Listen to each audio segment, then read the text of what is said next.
Hi guys! This is my outfit for today. Medyo mainit pero naka long sleeve ako.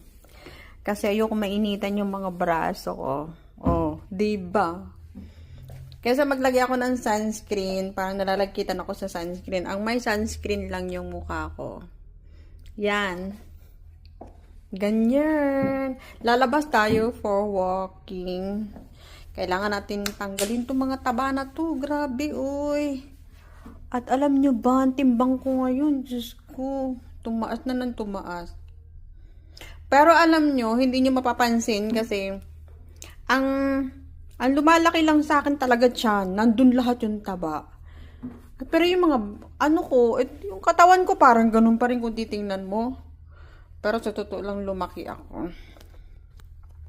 Kaya, kailangan maglakad-lakad. Yan, let's go!